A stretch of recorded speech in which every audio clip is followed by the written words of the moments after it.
भाजपा की सरकार जहाँ भी है, उनकी जितनी भी स्कीम्स है, उत्तर प्रदेश की बात चल रही है, योगी जी की एक बहुत गजब की स्कीम है ODOP, one district one product. प्रधानमंत्री जी ने भी उसकी बहुत तारीफ की थी लोकसभा चुनाव के दौरान, और वो इतनी गजब की स्कीम है। अच्छा, मुझे बात बताइए कि हर डिस्ट्रिक्ट में, उस जिले में जो लोकल लोग हैं, वो क्या चीज़ अच्छी बनाते हैं। जैसे कहीं पे हो सकता है बहुत अच्छी कुर्सी बनाते होंगे, कहीं बहुत अच्छी मटकी बनाते होंगे, कहीं बहुत अच्छे दिए बनाते होंगे, तो उसको सरकारी रूप से उनको सहायता दे करके उसको इस तरीके से बनवाना कि वो एक्सपोर्ट हो सके इंडिया के अंदर भी और बाहर भी। बिल्कुल। तो ये स्कीम आई है।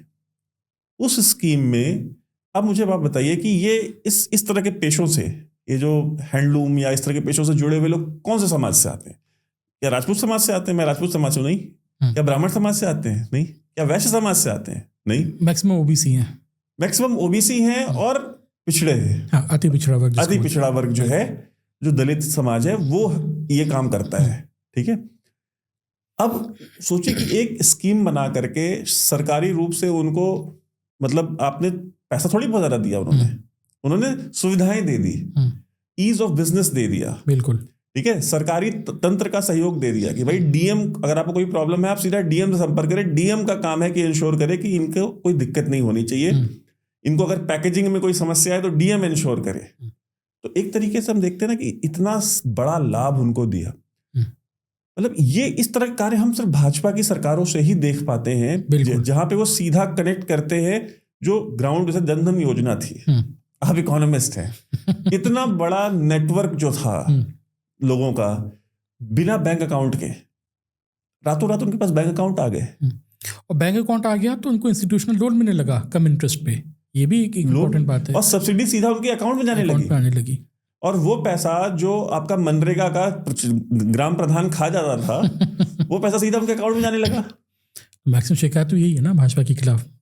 जो माहौल कभी की बनता है, यूपी की अगर बात करें, वो कौन बनाता है? वो ये लोग बनाते हैं जिनको पुराने सिस्टम में बड़ा बेनिफिट था। अब वो नहीं है। देखिए, मुसलमानों की बात यूपी में होती है। आम मुसलमान पिछले की सरकारों से बहुत बेहतर से यूपी में रह रहा है। मगर इसको बिजली मिल रही है, पानी मिल रहा है, सारी सरकारी योजनाएं मिल रही हैं जो आज तक नहीं मिली थी, सड़कें मिल रही हैं।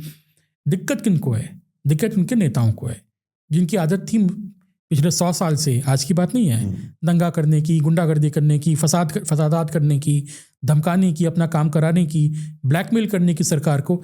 अब भाजपा सरकार सुनती नहीं है। आप करते रहो, आप कहोगे बहुत बड़े पुराने मुस्लिम लीग के परिवार के नेता, क्या फर्क पड़ता है?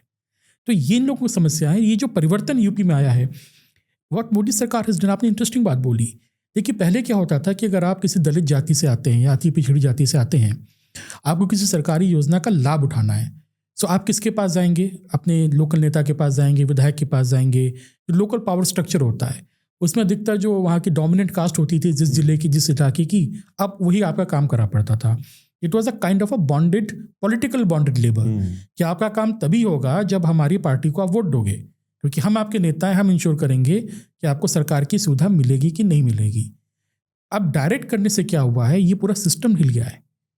अब जनता को पता है कि हम आपके घर पे सलामी करें, विधायक जी या नेताजी जो बनना चाहते हैं, नेता हमारे घूमते रहते हैं, उनके पास जाएं या नहीं जाएं, गांव के दबंग से बात करें ना करें, हमारे पास तो सरकार से सीधे सीधे बेनिफिट आ जाएगा।